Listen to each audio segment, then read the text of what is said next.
الحمد لله حمدا كثيرا كما أمر، ونشهد أن لا إله إلا الله وحده لا شريك له في الخلق والأمر، إرغاما لمن جحد به وكفر. ونشهد أن سيدنا وسندنا محمدا عبده ورسوله، المبعوث إلى الأسود والأحمر لتتميم مكارم الأخلاق. لا يخلق نبي ولا رسول بعده، ولا أمة بعد أمته، ولا شريعة بعد شريعته، ولا كتاب بعد كتابه، صلى الله تعالى عليه وعلى آله وأصحابه الذين هم خلاصة العرب العرباء وخير الخلائق بعد الأنبياء، وهم كالنجوم في السماء للاهتداء والاقتداء، وهم مفاتيح الرحمة ومصابيح الغرر. أعوذ بالله من الشيطان الرجيم، بسم الله الرحمن الرحيم. إذ يغشيكم النعاس أمنة منه، وينزل عليكم من السماء ماء ليطهركم به، ويذهب عنكم رجز الشيطان، وليربط على قلوبكم ويثبت به الأقدام. صدق الله مولانا العظيم.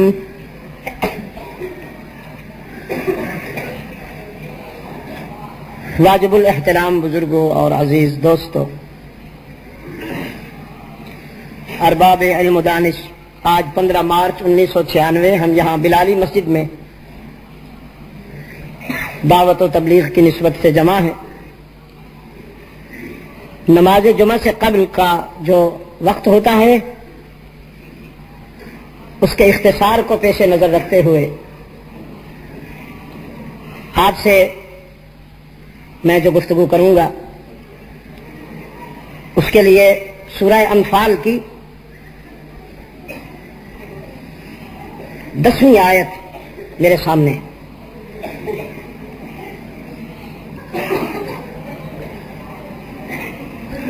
اس میں غزوہ بدر میں اللہ نے اپنے وفادار بندوں پر اپنے لطف و کرم کی ایک جھلک پیش کر دی. سوال غزوہ احد کی یاد دلاتا ہے اور رمضان میں غزوہ بدر کی یادیں تازہ ہوتی ہیں. رمضان میں میں ملک میں تھا نہیں، مجھے افسوس ہے کہ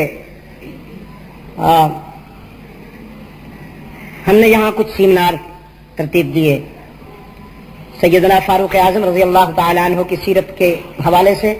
میرے عزیزوں نے، میرے رفقا نے سیدنا ابو بکر صدیق رضی اللہ تعالیٰ عنہ کی سیرت کے حوالے سے.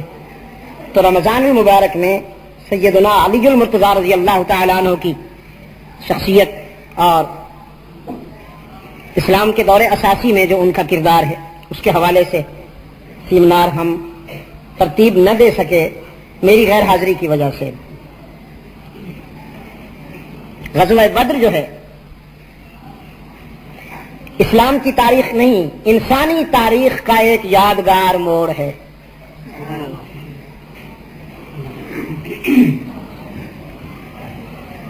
میں غزوہ احد تک آنے سے پہلے غزوہ بدر کی آپ کے سامنے بات کرنا ضروری سمجھتا ہوں، اس لیے کہ وہ دراصل فاؤنڈیشن ہے، بنیاد ہے. اللہ کے رسول صلی اللہ علیہ وسلم پر ظلم و ستم کی انتہا کرنے کے باوجود دشمنان اسلام کا غصہ ٹھنڈا نہ ہوا. حد ہو گئی کہ رحمت عالم صلی اللہ علیہ وسلم مکہ سے ہجرت کر کے مدینہ چلے گئے. تو چاہیے تھا کہ یہ حاسدین پیچھا چھوڑ دیتے، لیکن سازشیں جاری رکھیں اور پروگرام بنتے رہے، کسی طرح سے یہ شمع بجھ جائے۔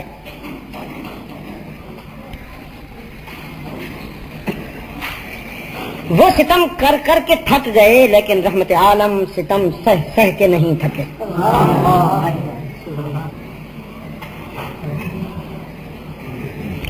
اب وہ ایک فیصلہ کن وار کرنا چاہتے تھے، اس کی تیاری ہو رہی تھی، اور اسی کی تیاری کے ضمن میں وہاں کی قیادت ایک وفد بھیجتی ہے، جو جیسے آپ کو F-16 چاہیے ہوتے ہیں تو آپ بھی لوگوں سے رابطہ قائم کرتے ہیں، تو مکہ کی لیڈرشپ، مکہ کی قیادت اسلحہ کی تلاش میں اس طرف آ نکلی، مدینہ طیبہ کی طرف۔ اللہ نے اپنے محبوب کو خبر دے دی، شکار تمہارے فیلڈ میں ہے، وہ خنجر جو تم پر چلایا جانے والا ہے، وہ خنجر تم دشمن کے ہاتھ سے چھین کر اگر اس پہ نہ چلاؤ تو کم از کم اس کے ہاتھوں سے تو لے لو، ڈیفینس نہ کرو تو ڈیفینس تو کرو، اس کا تو حق ہے نا۔ ڈیفینس سے تو ڈرتے ہیں کہ یہ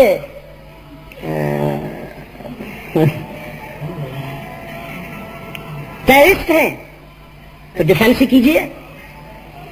چنانچہ رحمت عالم صلی اللہ علیہ وسلم اپنے سمیت 313 یا 315 پر مشتمل ایک قوت روانہ ہوئی۔ اندازہ تھا کہ دشمن کا قافلہ بدر میں خیمہ زن ہوگا تو ہم وہیں پہنچ کر ان سے وہ لے لیں گے۔ بدر ایک کنواں تھا جس پر وہ جگہ معنون ہوئی، یا ایک روایت یہ ہے کہ وہاں کا کوئی حکمران تھا جس کے نام سے اس وادی کو بدر کہا گیا، جو کچھ بھی تھا۔ رحمت عالم صلی اللہ علیہ وسلم جب روانہ ہوئے تو مشرکین کو بھی پتہ چل گیا کہ امام کائنات آ رہا ہے۔ انہوں نے بڑی تیزی سے اپنے گھڑ سوار مکہ میں بھیجے اور ان سے کہا کہ تم جاؤ اور مکہ میں چیخنا چلانا شروع کر دو، مر گئے، لٹ گئے، مسلمانوں نے ہمیں تباہ کر دیا، بچنا ہے تو آ جاؤ، جو کچھ بھی ہے لے آؤ۔ اور واقعی وہ اتنے بڑے آرٹسٹ نکلے کہ انہوں نے ایسی چیخو پکار کی کہ آگ لگا دی۔ عورتوں نے اپنے زیور دے دیے، زیور کہاں، زیور سمیت چل پڑی، اور مسٹر ابو جہل اپنے اعضاء جوارے سمیت چل پڑا۔ مکہ کی جوانی بھی چل پڑی، بڑھاپا بھی چل پڑا، نسوانیت بھی چل پڑی، یعنی ود فیملی آ گئے۔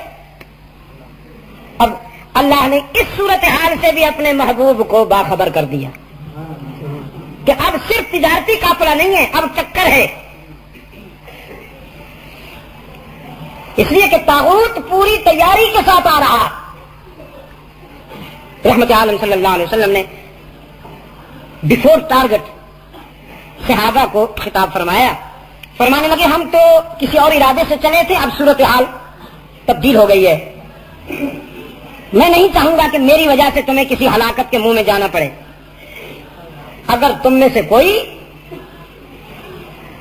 واپس جانا چاہے تو میری طرف سے اجازت ہے، تم واپس جا سکتے ہو۔ صحابہ نے پوچھا آپ کیا ارادہ رکھتے ہیں، آپ کا ارادہ آگے جانے کا ہے یا واپسی کا؟ فرمایا میں تو آگے جاؤں گا۔ عرض کیا پھر اللہ کے رسول ہم بنی اسرائیل نہیں ہیں، ہم اصحاب محمد ہیں، ہم وہ بات نہیں کہیں گے جو بنی اسرائیل نے حضرت موسیٰ سے کہی تھی کہ اذهب انت وربك فقاتلا انہا ہنا قائدون۔ اللہ کے رسول جن حالات میں آپ گزریں گے ہم بھی گزریں گے، ہم ساتھ رہیں گے۔ تھوڑی سی تفصیل ہے لیکن میں اسے مختصر کرنے پہ مجبور ہوں وقت کی قلت کے پیش نظر۔ رحمت عالم صلی اللہ علیہ وسلم تشریف لائے، روزہ رکھا ہوا تھا، شدید گرمی تھی، شدید گرمی تھی۔ اسی سفر میں افطار کا حکم ہوا کہ مسافر کے لیے روزہ معاف ہے۔ آپ نے خود پہلے افطار کیا، پھر صحابہ نے افطار کیا۔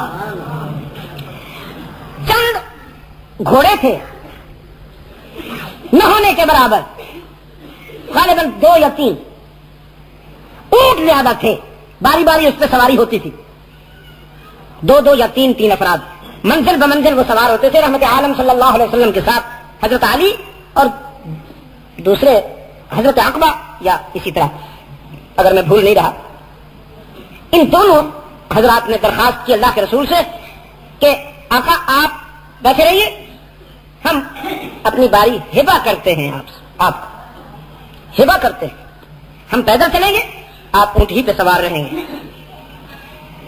فرمایا کیوں؟ میں تم سے کمزور ہوں، تم پیدل چل سکتے ہو، میں نہیں چل سکتا ہوں، ایک بات۔ اور دوسری بات یہ کہ یہ منزل عشق کا سفر ہے، تو اگر اس کے لیے اللہ سے اجر چاہیے تو پھر اللہ سے اجر لینے کے لیے میں تم سے زیادہ حریص ہوں۔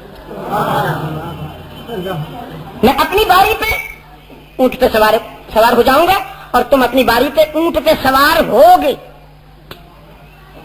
یہی تو وہ ادائیں ہیں جو اصحاب رسول کی زندگی کا جزو بن گئی۔ پھر اسی کو ریپیٹ کیا ہے رحمت عالم صلی اللہ علیہ وسلم کے نمائندہ نے، جب فاتح بن کر بیت المقدس پہنچے ہیں نا سیدنا فاروق اعظم رضی اللہ تعالیٰ عنہ، تو وہ سفر مہینوں پر مشتمل، ہفتوں پر مشتمل تھا، کئی ہفتے لگ گئے سفر کرتے ہوئے۔ ایک واجبی سا گھوڑا تھا، یعنی زیادہ صحت مند نہیں، واجبی تھا، اس پہ وہ بھی سوار ہوتے تھے، اور ان کا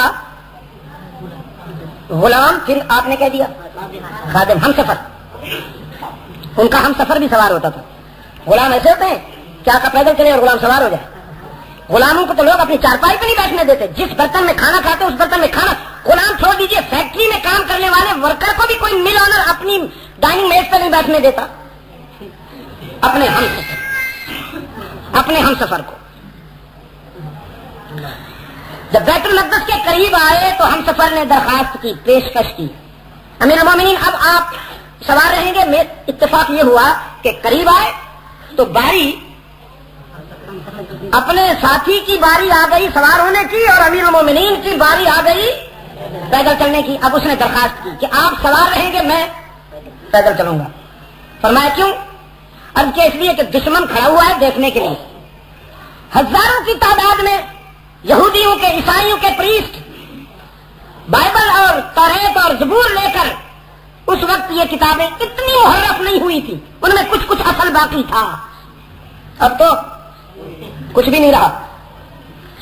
وہ آسمانی صحیفے ہاتھوں میں لے کر کھڑے تھے جیسے آئینہ لے کے کھڑے ہو، اس لیے کہ بیت المقدس کے فاتح کی جو علامات ان کتابوں میں بتائی گئی تھی وہ علامات میچ کرنا چاہتے تھے کہ آج جو آ رہا ہے فاتح بن کر، اس میں وہ علامات ہیں کہ نہیں ہیں۔ ہزاروں کی تعداد میں یہودی اور نصرانی رہنما، مذہبی رہنما کھڑے ہوئے ہیں۔ تو ہم سفر وہ کہتا ہے، خادم کہتا ہے امیر المومنین دشمن دیکھ رہا ہے، میں نہیں چاہتا کہ میں سوار ہو جاؤں اور آپ پیدل، یہ پروٹوکول کے خلاف ہے، پروٹوکول کے خلاف۔ سیدنا فاروق اعظم رضی اللہ تعالیٰ عنہ فرماتے ہیں، نہیں معاف کر دو میاں، یہ تمہیں کیا ہو گیا ہے، دورہ پڑ گیا نا تمہیں، یہ سارے کام پہلے کرنے کے، یہ تو جانے والے کام ہے، جب بات شروع ہو چکی اب آرام سے بیٹھ جاؤ۔ فرمایا اب زیادہ ضروری ہو گیا ہے کہ تم سوار ہو جاؤ اور میں پیدل چلوں، میرے ہاں عظمت کا معیار وہ نہیں جو تم سمجھ رہے ہو، میں انہیں بتا دینا چاہتا ہوں کہ ہم کون ہیں۔ چنانچہ خادم یا ہم سفر گھوڑے پہ ہے اور امیر المومنین پیدل ہیں۔ جب قریب آ گئے تو انہی پریسٹ جو تھے ان کے یہودیوں کے، نصرانیوں کے، انہوں نے گورنر سے پوچھا جو نمائندہ تھے مرکز کے مدینہ طیبہ کے، ان سے پوچھا امیر المومنین یہی ہے یعنی جو گھوڑے کے سوار ہیں؟ گورنر نے کہا نہیں یہ نہیں ہے، جو پیدل ہیں وہ ہیں۔ کہنے لگے ہاں بالکل ٹھیک ہے، بالکل ٹھیک ہے۔ تائی میں ملبوس رہ کر انگریز بننے کی کوشش کرنے والے حکمرانوں سنو، تم اپنے غلیظ ڈھانچے کو ملبوس کرتے ہو انگریز کے لباس میں اور سمجھتے ہو تم حسین لگ رہے ہو، لعنت ہے تم کوئی حسین نہیں لگتے ہو، تم انگریز لگتے، اور ہم انگریز پہ بھی لعنت بھیجتے ہیں، اس کے لباس پہ بھی لعنت بھیجتے ہیں۔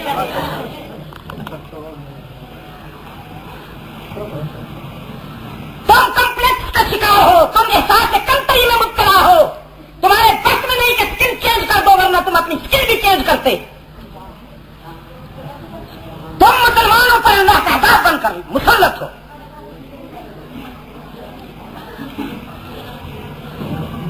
گھوڑا تھک چکا تھا اور کپڑے بھی میلے تھک چکے تھے۔ گورنر صاحب ایک تازہ دم گھوڑا لائے، ایک نیا جوڑا لائے۔ امیر المومنین صاحب کی حضرت یہ قبول کر لیجئے، گھوڑا تھک چکا ہے، یہ بالکل تازہ دم ہے، ابھی استبل سے لایا ہوں، اور جوڑا بھی بدل لیجئے، میلا ہو گیا، پھٹا ہوا بھی ہے۔ فرمایا کیوں لے لوں، یہ لباس کیوں بدل لوں؟ فرمایا ذرا تھوڑا سا معزز بن کے رہنا چاہیے نا، آپ چونکہ امیر المومنین ہیں، آپ مسلمانوں کے قائد ہیں، دشمن کی نظر میں آپ کو معزز نظر آنا چاہیے نا، لباس کے حوالے سے بھی مرکب کے حوالے سے بھی۔ فرمایا گورنر صاحب نحن قوم اعزنا اللہ بالاسلام، ہمارے ہاں عزت کا معیار نہ جوڑے میں ہے نہ گھوڑے میں، ہمارے ہاں عزت کا معیار یہ ہے کہ ہم رسول اللہ کے غلام ہیں، بس۔ اس کے علاوہ اگر کسی نے ہمیں پرکھنا ہے، ہمیں سمجھنا ہے، تو پھر قوت بازو سے بات ہوگی، مردانگی لباس میں نہیں ہوتی۔ موجودہ بھی سنیں، سابق بھی سنیں، مردانگی صرف کردار میں اور فکر میں ہوتی ہے، جس کا اظہار فیصلوں میں ہوا کرتا ہے۔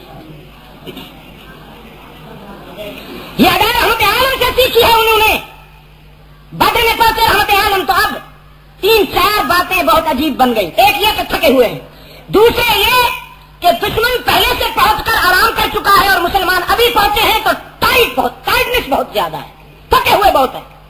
دوسرے یہ کہ وہ جگہ جہاں مسلمان ٹھہرے ٹیلا ہے، ریت ہے، اور جہاں دشمن ہے وہ میدان ہے، ہموار ہے زمین۔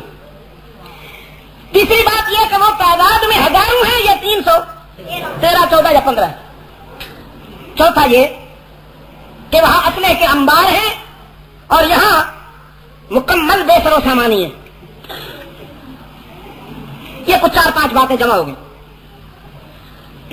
اب حق تعالیٰ کا کرم دیکھیں، وہ کیسے کرم کرتا ہے۔ فرمایا یغشیکم النعاس امنۃ منہ، اذ یغشیکم النعاس امنۃ منہ، ہم نے وہاں ایک بادل کو بھیجا، جاؤ اور بدر کے اوپر بلا تمہید برس پڑو۔ یہ بلا تمہید اس لیے کہا کہ بارش آتی ہے تو پہلے آندھی آتی ہے، پھر بادل بنتے ہیں، پھر گرج چمک ہوتی ہے، پھر دور دراز سے آوازیں آتی ہیں، آ رہا ہے بادل، آ رہا ہے، اور پھر بس کوئی تمہید نہیں ہوئی۔ بادل آیا، برس پڑا، جم کے برس پڑا، تو کیا ہو گیا؟ وہ جو میدان تھا کیچڑ بن گیا اور جو ریت تھی وہ پختہ ہو گئی، بالکل صورتحال تبدیل ہو گئی۔ جہاں پہلے پاؤں ٹکتے نہ تھے وہ زمین پختہ ہو گئی تو پاؤں ٹکنے لگے، جہاں پہلے ٹک رہے تھے وہ دلدل بن گئی تو اب پھسلنے لگے بلکہ دھسنے لگے۔ ایک مستشرق کہتا ہے واٹرلو کی جنگ میں بارش نہ ہوتی تو یورپ کا نقشہ بدل جاتا، اور بدر میں بارش نہ ہوتی تو دنیا کا نقشہ بدل جاتا۔ اور دوسرا کام اللہ کا، کھڑے کھڑے، نہ بیڈ روم، نہ بیڈ، نہ بستر، نہ آرام گاہ، کچھ بھی نہیں، کھڑے کھڑے آنکھ لگی، بس یوں جھونکا سا آیا، آنکھ کھلی تو یوں لگا جیسے 20 گھنٹے آرام کر لیا ہو. اگر علماء اجازت دیں تو کہہ دوں اصحاب کہف کتنا سوئے؟ 309 سال. اور یہاں اصحاب بدر کتنا سوئے؟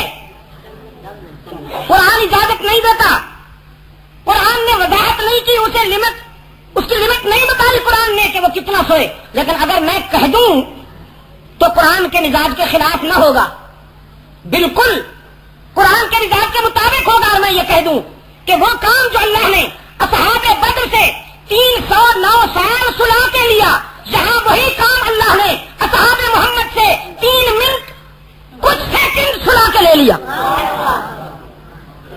یہ فرق ہے اصحاب کہف میں اور اصحاب بدر میں، اصحاب محمد میں.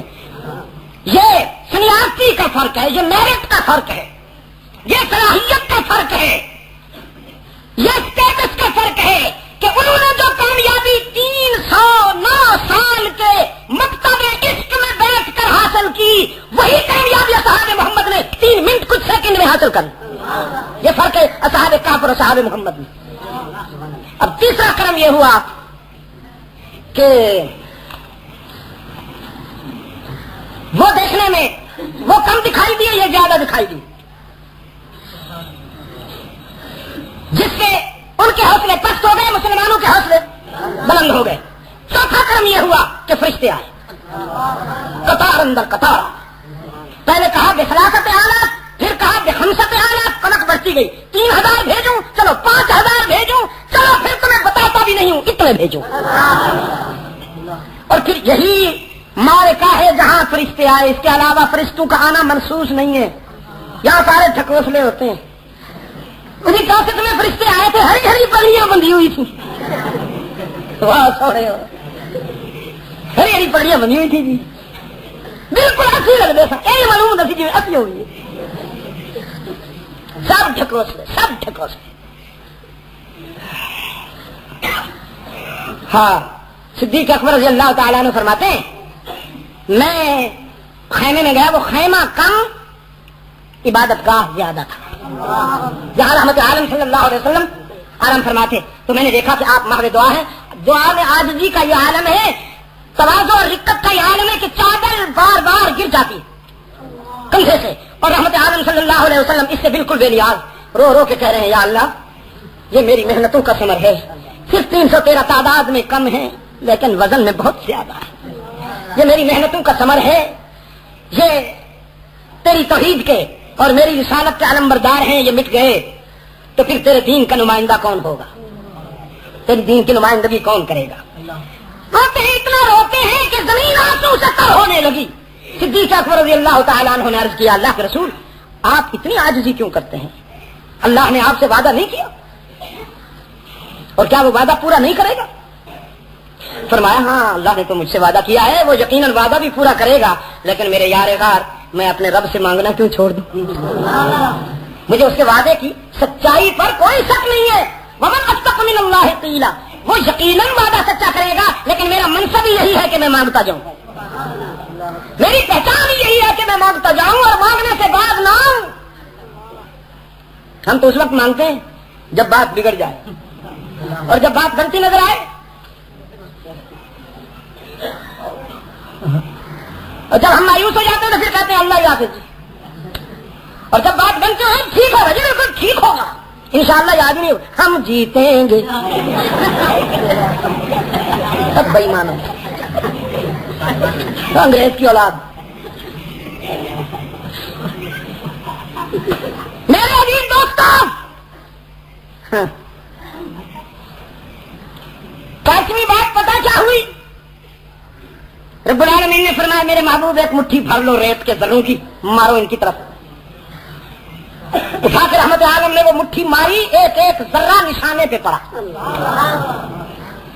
فرمایا ما رمیت اذ رمیت ولکن اللہ رما،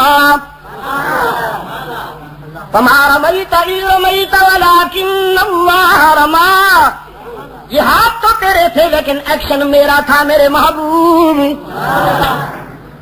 ہاتھ تیرے ایکشن میرا. آج عادت نہیں ہے، اللہ مجھے معاف کرنا.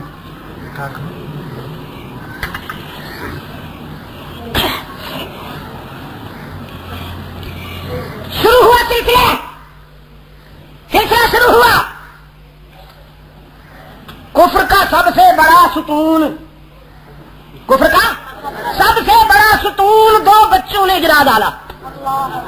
وہ یوں دکھاتا ہے اپنی قدرت کے کرشمے، وہ یوں دکھاتا ہے.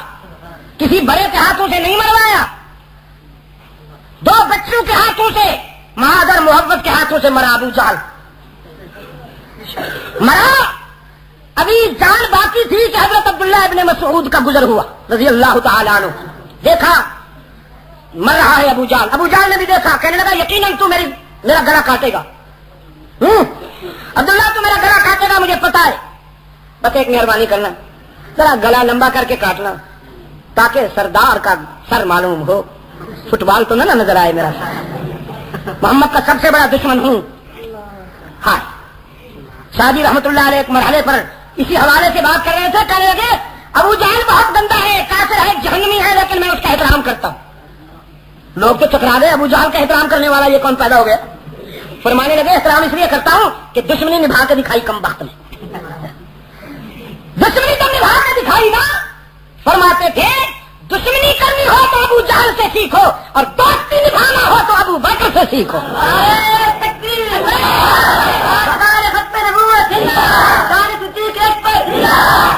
بس یہ 2 بنو، ابو بکر بنو یا ابو جہل بنو، ابن ابی نہ بننا.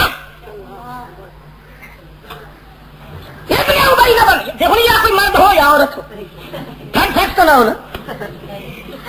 تھرڈ سیکس سے تو خدا بچائے. منافق نہیں ہونا چاہیے. منافق بڑی گندی چیز ہے، بڑی خلیص چیز ہے. دشمنی میں ابو جہل میں یار بنا اور دوستی میں ابو بکر میں یار بنا. تقریباً 70 لیڈر مارے گئے، 70 لیڈر مارے گئے کفر کے، ابو جہل سمیت. رحمت عالم صلی اللہ علیہ وسلم جب جنگ ختم ہوئی تو پھر مقتل میں آئے اور مشرکین کے لاشوں کی طرف دیکھ کے فرمایا وجدنا ما وعد ربنا حقا فهل وجدتم ما وعد ربكم حقا. وجدنا ما وعد ربنا حقا فهل وجدتم ما وعد ربكم حقا. ہم سے ہمارے رب نے جو وعدہ کیا تھا وہ تو پورا ہوا، تم سے تمہارے ارباب نے جو وعدہ کیا وہ بھی پورا ہوا کہ نہیں؟ صحابہ نے عرض کیا اللہ کے رسول یہ سن رہے ہیں آپ جو ان سے فرما رہے ہیں، ان سے خطاب فرما رہے ہیں، مرے ہوں سے سن رہے ہیں کیا؟ فرمایا بہت اچھی طرح سن رہے ہیں. اب اس پر بعض حضرات نے اسی کو دلیل بنا لیا کہ مردے سنتے ہیں. پھر آپ یہ کیوں نہیں کہتے کہ مردے کھاتے بھی ہیں؟ جب کھانے کی بات آتی ہے تو کہتے ہیں وہ رزق اللہ کی طرف سے، وہاں جو اللہ والا رزق ہے نا وہ، تو پھر سماعت بھی وہی ہے. اس لیے کہ قرآن نے بڑا واضح انداز میں کہہ دیا کہ ما انت بمسمع من فی القبور. اب یہاں اللہ کے رسول صلی اللہ علیہ وسلم نے فرمایا بہت اچھی طرح سن رہے ہیں، تو پھر یہ مقام نبوت ہے کہ اللہ اپنے رسول کو اپنے خصوصی فضل سے جو بھی مقام عطا کر سکتا ہے. اللہ نے اپنے رسول کو یہ مقام عطا فرمایا کہ ان کی بات انہیں سنا دی. یہ خصوصیت ہے رحمت عالم صلی اللہ علیہ وسلم کی، اللہ کے رسول کی یہ خصوصیت.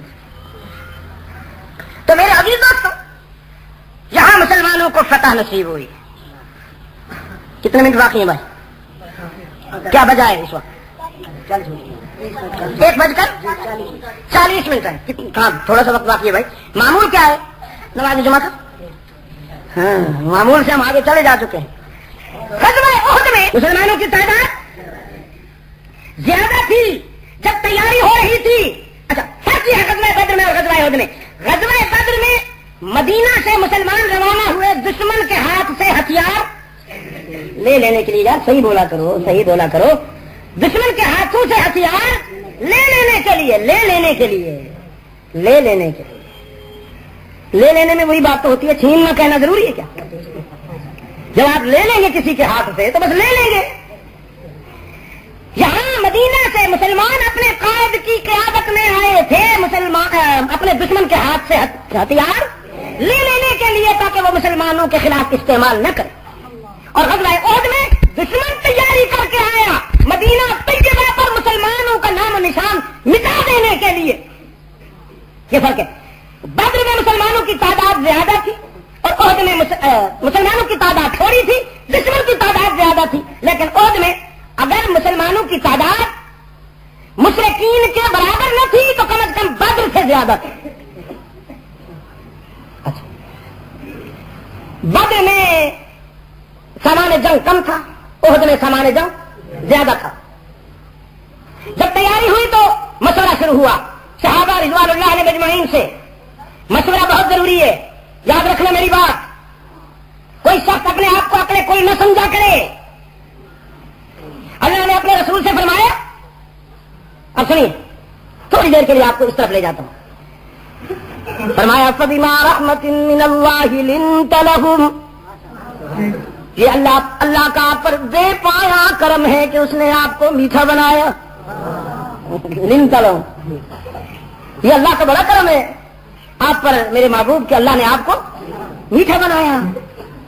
لو كنت فظا غلیظ القلب, اگر آپ سخت مزاج ہوتے, اگر آپ سخت خو ہوتے, لانفضوا من حولك, یہ جتنے پروانے آپ کے ارد گرد جمع ہیں ان میں سے کوئی ایک بھی نہ رہتا, سارے اڑ جاتے. کہہ رہے تھے نا ابھی ہم ادھر تھا. اچھا, رحمت عالم صلی اللہ علیہ وسلم کی شخصیت کا یہ انداز بہت ہی قابل غور ہے. آپ کبھی پوری زندگی میں کھلکھلا کے ہنسے بھی نہیں.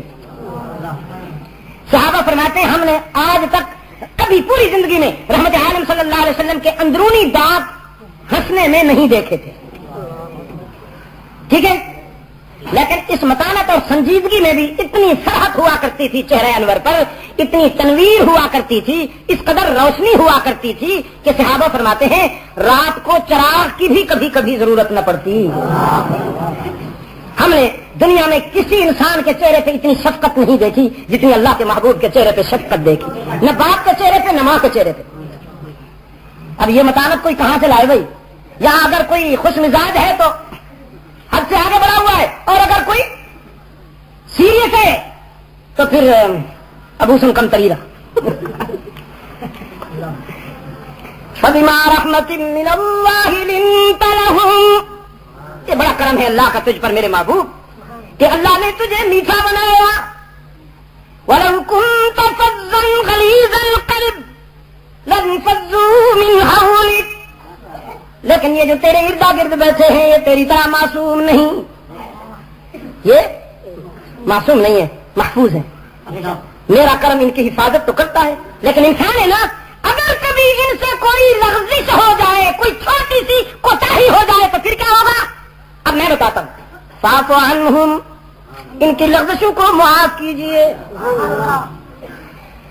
آپ بھی معاف کیجئے, مجھ سے بھی کہیے. واستغفر لہم, مجھ سے بھی کہیے کہ میں معاف کر. یہ انداز دیکھا آپ نے, کتنے محبوب ہیں اللہ کو اپنے محبوب کے ہاتھ, کتنے محبوب ہیں اللہ کو اپنے محبوب کے ہاتھ سے فرما دیا اٹھا کرو میرے سامنے ان ہاتھوں کو. فاعف عنہم واستغفر لہم, خود بھی معاف کر دیا کیجیے اور مجھ سے بھی کہا کیجیے, دعا مانگا کیجیے ان کے لیے کہ میں بھی انہیں معاف کر دوں. تو پھر کر دوں گا. آپ نے بھی معاف کر دیا, میں نے بھی معاف کر دیا, لیکن انہیں کیسے پتا چلے گا کہ دونوں طرف سے معافی ہو چکی؟ انہیں بھی تو پتا چلنا چاہیے. وشاورہم فی الامر, انہیں اپنی مشاورت میں شامل کر لیا کیجیے میرے محبوب. مشورہ تو دوستوں سے ہوا کرتا ہے, دشمنوں سے نہیں ہوا کرتا. جب آپ انہیں اپنے مشورے میں شامل کریں گے تو انہیں پتہ چل جائے گا کہ ہمارے آقا نے بھی ہمیں دل میں جگہ دے دی اور ہمارے رب نے بھی ہمیں اپنا بنا لیا. یہ ہے ہلکا رسالت کا, ہلکا رسالت کے آداب. تو جب رسول کو حکم ہے کہ امرہم شورا بینہم, مشورہ کیا کیجیے. کوئی اور کسی اور کو کوئی حق نہیں پڑتا کہ وہ اپنی ذات اپنی ثوابدید پہ فیصلے کرتا چلا جائے. مشورہ ہوا, اللہ کے رسول صلی اللہ علیہ وسلم نے پوچھا کیسی رائے دیتے ہو, کیا خیال ہے؟ صحابہ نے عرض کیا آپ کا کیا خیال ہے اللہ کے رسول؟ فرمایا میرا خیال یہ ہے کہ ہم مدینہ میں رہیں, یعنی اپنے حصار میں رہیں, اگر دشمن حملہ کرے تو ہم اس کا دفاع کریں گے, دفاع کریں گے. نے کہا نہیں اللہ کے رسول یہ تو کمزوری کی بات ہے کہ ہم اپنے گھروں میں بیٹھے رہیں اور دشمن آ کے جب ہمیں للکارے تو پھر ہم دفاع کریں، ہم میدان میں نکل کر اس کو مزہ چکھائیں گے. اور اس پر بعض محدثین بعض مفسرین نے یہ رائے قائم کی کہ خاص طور پر وہ صحابہ جو غزوہ بدر میں شریک نہ ہو سکے تھے وہ چاہتے تھے کہ اس کو محبت کا ایک سفر ہم یوں بھی کر لیں. پتہ کیا ہوا؟ رحمت عالم صلی اللہ علیہ وسلم نے اپنی رائے ودرا کر لی اور اپنے غلاموں کی رائے پہ فیصلہ دے دیا. اللہ کتنا مہربان ہے وہ اور کتنا مہربان ہے اس کا محبوب. کہاں سے لائے انسانیت ایسا قائد؟ اپنی رائے اپنے صحابہ کی رائے پر چھوڑ دی. فرمایا ٹھیک جو تم کہتے، میں تیاری کرتا ہوں تم بھی تیاری کرو. گھر میں تشریف لے گئے حضرت علی نے اور دوسرے حضرت عباس نے اور دوسرے صحابہ نے اپنے آقا کو وہ فوجی لباس پہنایا. اتنے باہر کے صحابہ بیٹھے تھے، کہنے لگے ہم نے اللہ کے رسول کی رائے پر اپنی رائے ٹھونس دی، کہیں اللہ ہم پر ناراض نہ ہو جائے. توبہ. اللہ کے رسول جب واپس آئیں گے تو ہم سب کہیں گے ہم اپنی رائے واپس لیتے ہیں، آپ کی رائے پر ہم عمل کریں گے. جب رحمت عالم تشریف لائے، تیار ہو کے تشریف لائے فوجی لباس میں، سیدنا علی المرتضیٰ رضی اللہ تعالیٰ عنہ فرماتے ہیں میرے آقا بہت حسین تھے نا، لیکن آج آپ کے حسن کا ایک اور انداز تھا. آج آپ کے حسن کا ایک اور انداز تھا. رحمت عالم جب تشریف لائے تو صحابہ نے عرض کیا اللہ کے رسول ہم اپنی رائے واپس لیتے ہیں، آپ کی رائے پر عمل کریں گے، گھر میں رہیں گے، دشمن کا دفاع کریں گے. رحمت عالم نے فرمایا نہیں، بس جب نبی فوجی لباس پہن لیتا ہے نا تو پھر اس وقت تک نہیں اتارتا جب تک دودھ کا دودھ پانی کا پانی نہ ہو جائے. دیکھا آپ نے رحمت عالم صلی اللہ علیہ وسلم کتنے عظیم ہیں. تشریف لے گئے. دشمن سے ٹکر ہوئی، تفصیل میں نہیں جا سکتا ہوں. دشمن سے ٹکر ہوئی، آپ نے صحابہ کا ایک وقت ایک جتھا ایک جگہ پہ کھڑا کیا، فرمایا یہاں میرا خیال کرنا اور اس وقت تک تم نے اس جگہ کو نہیں چھوڑنا جب تک میں تمہیں نہ بلا لوں. لیکن جب تصادم ہوا حق اور باطل کا تو حق کھا گیا، باطل بھاگنے لگا. جب باطل بھاگنے لگا تو ان مجاہدین نے کہا کہ جس مقصد کے لیے ہمیں کھڑا کیا گیا تھا وہ مقصد الحمدللہ حاصل ہو چکا ہے، اب یہاں کھڑے رہنے کی کیا ضرورت ہے. رکھنا چاہیے جس نے ہمیں یہاں رہنے کا حکم دیا جب تک وہ خود نہ بلائے. اس پر تھوڑی سی تبادلہ گفتگو ہوا، تبادلہ کلام ہوا. بالآخر فیصلہ ہوا کہ اب چونکہ الحمدللہ ہمارا پلہ بھاری ہے، دشمن بھاگ رہا ہے، اتر آئے.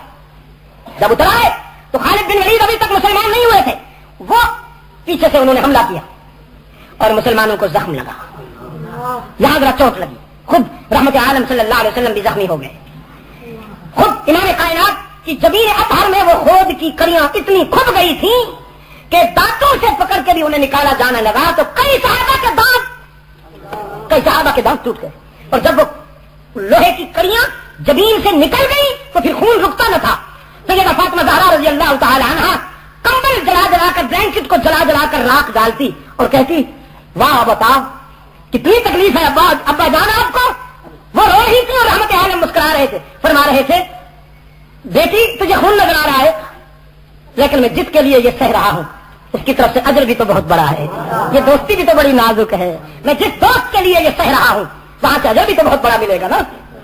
اچھا اب جو بات کہنا چاہتا ہوں آپ سے، خدا کرے کہ میرے جو دوست تشریف لائے ہوئے ہیں خفیہ والے، اللہ ان کو سلامت رکھے، یہ سب ہمارے دوست ہوتے ہیں، یہ میری بات کسی طرح سے پہنچا سکیں. اگرچہ مجھے معلوم ہے ہماری باتیں خصوصاً وہ باتیں کہ جن سے ہمارے مستقبل کا بھلا ہو، جس سے اس ملک کا بھلا ہو، جس سے اس قوم کا بھلا ہو، ایسی باتیں بہت کم پہنچتی. امریکہ نہیں دیتا نا F-16 رکھے اپنے پاس، انشاءاللہ وہ اسی کے خلاف استعمال ہوں گے. ہم نہیں کریں گے، کوئی کرے گا، رکھے اپنے پاس. آپ مسلمان ہیں اگر، اور مجھے حسن ظن ہے آپ پر، یقیناً آپ مسلمان ہیں، تو پھر میں آپ کو کامیابی کا گر بتاؤں. غزوہ بدر میں چھوٹی سی تعداد جیت گئی اس لیے کہ رسول کی اتباع کامل ہوئی، اور غزوہ احد میں زخم لگا. غزوہ احد میں زخم لگا اس لیے کہ تھوڑا سا نقشہ بدلا کہ رحمت عالم نے فرمایا تھا رکے رہو جب تک میں تمہیں نہ بلاؤں. اللہ کی تائید و حمایت رسول کی اتباع کی شرط پہ آتی ہے. تائید و حمایت تو دور کی بات ہے، وہ اتباع کے بغیر اپنا ہی نہیں بناتا. میں نے کل بھی کہا, ہم نے کہا یا اللہ ہم تیرے وفادار بندے ہیں اور بڑے موحد قسم کے بندے ہیں تیرے, ہم تیرے سوا کسی کو مسجود نہیں مانتے. ہماری جبین کی عاجزیوں کے لیے مسجود کون؟ سن تو صحیح نا, سن تو صحیح. ہماری جبین کی عاجزیوں کے لیے مسجود کون؟ وہ بہت لوگ ناراض ہوتے ہیں, یا اللہ بہت لوگ ناراض ہوتے ہیں, وہ کہتے ہیں یہی کیوں, اللہ بھی اور اس کے پیارے بھی, لیکن ہم ان سب کو ناراض کر کے خوش ہیں. ہم ان سب کو ناراض کر کے خوش ہیں کہ تجھے راضی کرنا ہے نا. ہماری جبین کی عاجزیوں کے لیے مسجود, باہر والے لکیر سے باہر, ہماری جبین کی عاجزیوں کے لیے سچا مسجود. ایاک نعبد و ایاک نستعین, ہم تیری ہی عبادت کرتے ہیں اور کرتے رہیں گے. ہم تجھ سے ہی مدد مانگتے ہیں اور مانگتے رہیں گے. ہماری جبین کی عاجزیوں کے لیے مسجود. معبود مشکلات میں دستگیر, حاجت روا مشکل کشا, ہر جگہ موجود, رزاق قادر, ہر جگہ ہر کسی کی دعائیں قبول کرنے والا کون ہے؟ تو پھر اپنا بنا لینا. ہم بڑے موحد قسم کے تیرے بندے ہیں, اپنا بنا لینا. رب العالمین نے فرمایا نہیں بناؤں گا تمہیں میں اپنا جب تک تمہارے اس عقیدے پر میرے محبوب کی اتباع کی مہر نہ ہو. ان کنتم تحبون اللہ, میرے چاہنے والے بنتے ہو نا, میری چاہت کا دعویٰ کرتے ہو نا, تو پھر آؤ بتاؤں تمہیں راستہ, مجھ تک پہنچنے کا راستہ بتاؤں. ان کنتم تحبون اللہ, اگر تم میری محبت کے معیار پر پورا اترنا چاہتے ہو تو فاتبعونی, میرے محبوب کی غلامی اختیار کر لو. یحببکم اللہ, جب تم میرے محبوب کے غلام بن جاؤ گے تو پھر تمہیں مجھے تلاش کرنے کی ضرورت نہیں, خود میری رحمت تمہیں تلاش کر لے گی. اب تم دعویٰ کرتے ہو کہ میں تمہارا محبوب, جب تم میرے رسول کے غلام بن جاؤ گے تو پھر تم میرے محبوب. یحببکم, حق تعالیٰ نے شرط لگا دی میری محبت میں پورا اترنے کے لیے میرے رسول کے در پہ جاؤ. پھر ہم سب گئے رحمت عالم کے در پہ. اللہ کے رسول ہمیں اپنا بنا لیجئے. بڑے موحد قسم کے لوگ ہیں ہم, بڑے مومن قسم کے لوگ ہیں ہم. تیرا رب تو مانتا ہی نہیں, اس نے تیرے در پہ بھیجا ہے, تو پھر تو ہمیں اپنا بنا لے. رحمت عالم نے فرمایا میرے رب کا بھی کوئی محبوب ہے تو میرا بھی کوئی محبوب ہے. وہ میرے بغیر تمہیں اپنا نہیں بناتا اور میں صحابہ کے بغیر تمہیں اپنا نہیں بناؤں گا. من احبهم فبحبی احبهم ومن ابغضهم فببغضی ابغضهم. جو ان کا دوست وہ میرا دوست, جو ان کا دشمن وہ میرا دشمن.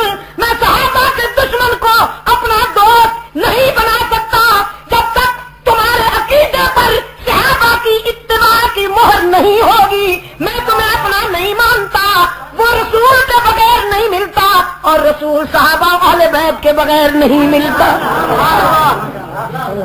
مجھے میں وقت اجازت نہیں دے رہا. کتنے منٹ باقی؟ 2 منٹ باقی, 2 منٹ باقی. سنیے, رسول اللہ میں یار حق ہے. اب یہ عقیدہ کی بات بتا رہا ہوں, بہت بہت توجہ کریں گے آپ. رسول اللہ میں یار حق ہے. کیا کہا میں نے؟ رسول اکرم میں یار حق ہے. کس نے کہا؟ پھر پوچھتا ہوں, رسول اکرم صلی اللہ علیہ وسلم معیار حق ہے, کس نے کہا؟ اللہ نے کہا. اور صحابہ معیار حق ہے, کس نے کہا؟ رسول اللہ نے کہا. اس کو نہ بھولنا اور مت متاثر ہونا 2 ٹکے کے مفکروں سے. موسمی مفکر, موسمی, یہ موسمی مفکروں سے نہ متاثر ہونا جو تاریخ ہاتھ میں لیے پھرتے ہیں. ظالموں, اصحاب اہل بیت رسول کو سمجھ سمجھنے کے لیے تاریخ لیے پھرتے ہو. میں تاریخ کو ان کے قدموں سے قربان کر چکا ہوں. قرآن میرے ہاتھ میں ہے. تاریخ کو اس وقت ہاتھ میں لوں گا جب ابن تیمیہ کو سمجھنے کی ضرورت پڑے گی, جب ابن جوزی کو سمجھنے کی ضرورت پڑے گی, جب غزالی کو سمجھنے کی ضرورت پڑے گی, جب رازی کو سمجھنے کی ضرورت پڑے گی. میں تاریخ سے پوچھ لوں گا یہ کیسے ہیں. اصحاب اہل بیت رسول کو سمجھنے کے لیے تاریخ کا یہ مقام ہی نہیں, تاریخ کا یہ اسٹیٹس نہیں. میں پرائمری جماعت سے پوچھوں کہ ہائی کلاس کیسی ہے, اتنا پاگل ہو گیا ہوں میں اتنا پاگل ہو گیا ہوں کہ پرائمری جماعت سے پوچھوں ہائی کلاس کیسی ہے. مجھے ہائی کلاس سے پوچھنا ہے پرائمری والے کیسے ہیں. جب ہائی کلاس سے متعلق پوچھنا پڑے گا تو میں ان سے بڑی کلاس سے پوچھوں گا یہ کیسے ہیں.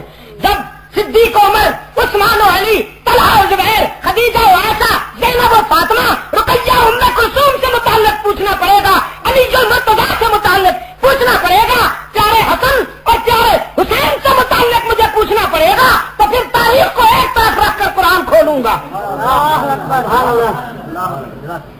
جب قرآن کھولتا ہوں تو قرآن نے کہا یا آمنو کما آمن الناس.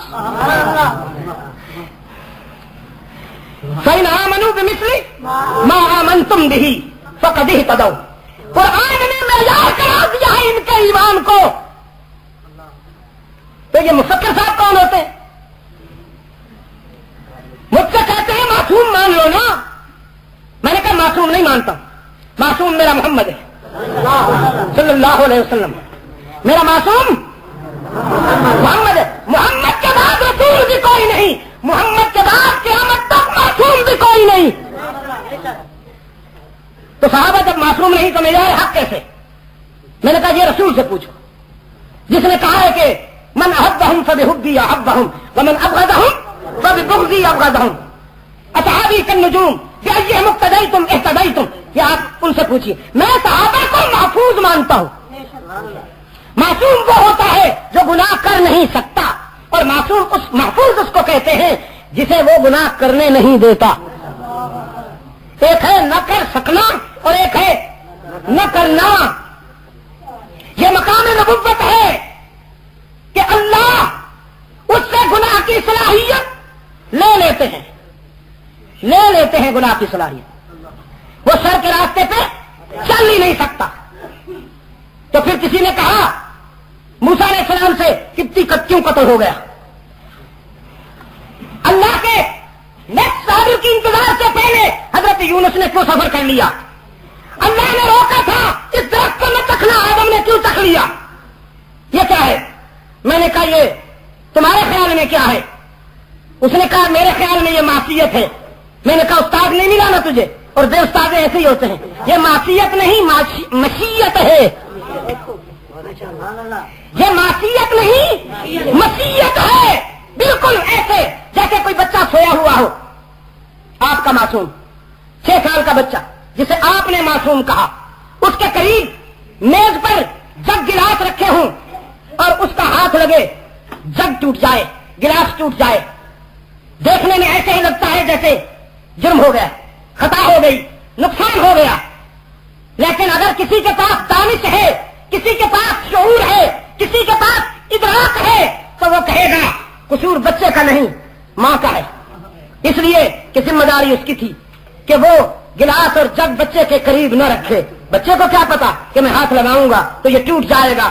لوگ کہیں گے یہ گلاس اور جگ جو ٹوٹا ہے یہ معصیت سے نہیں ٹوٹا, مشیت سے ٹوٹا ہے.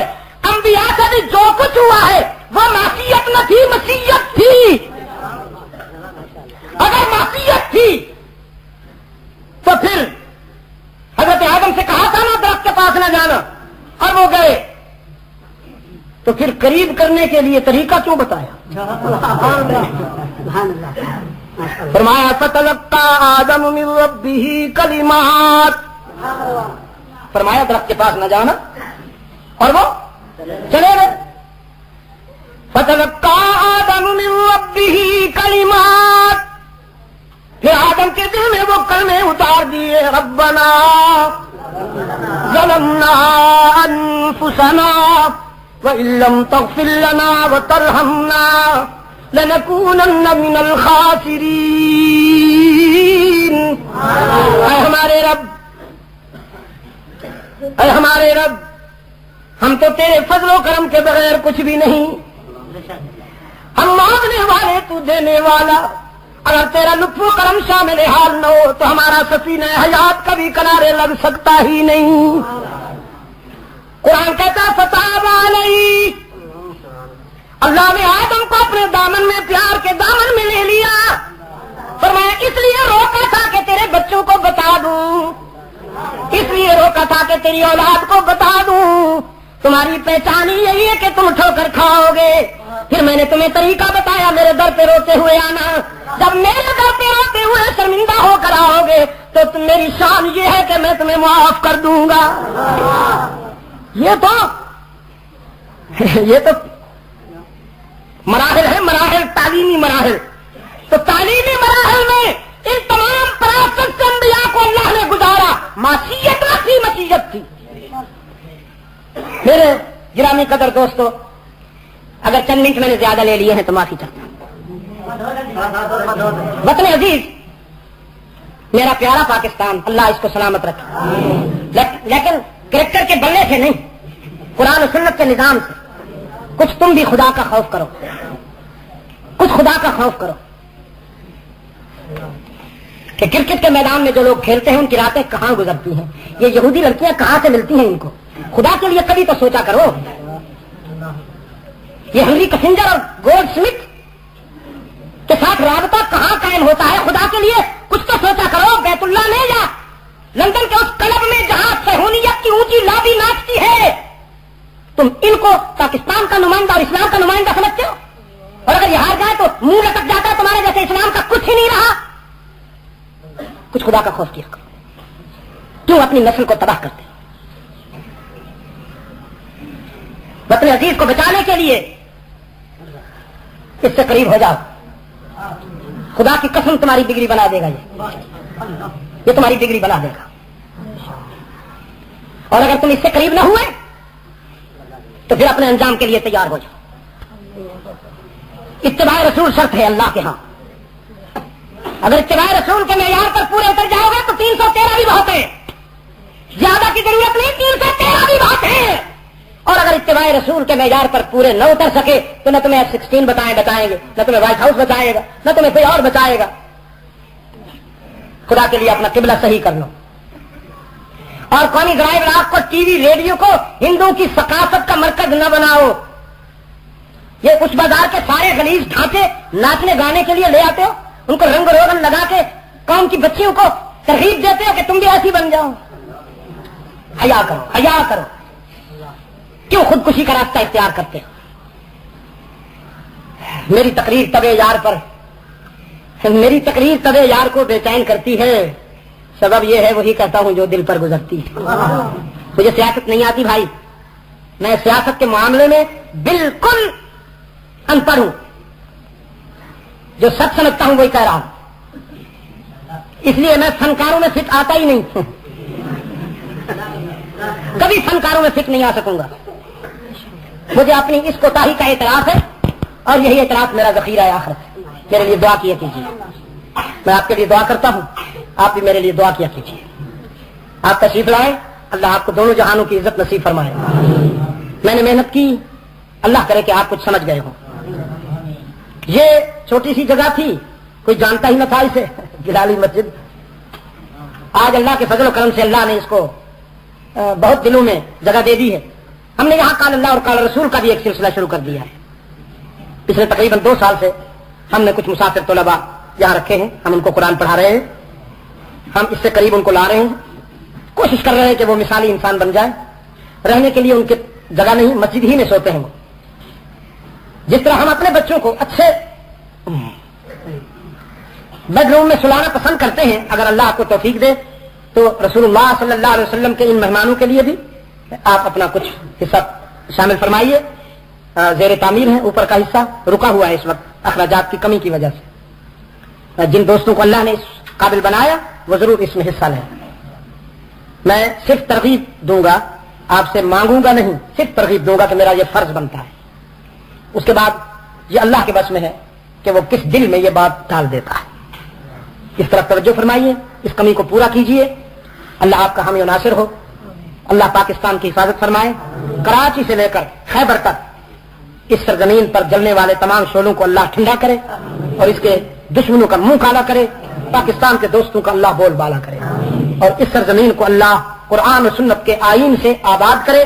جو لوگ قرآن و سنت کے آئین کی تقویم کے لیے کوشش کر رہے ہیں, اللہ ہمیں ان کا ساتھ دینے کی توفیق عطا فرمائے. وآخر دعوانا الحمدللہ رب العالمین. سب دوستوں کو جگہ مل جائے.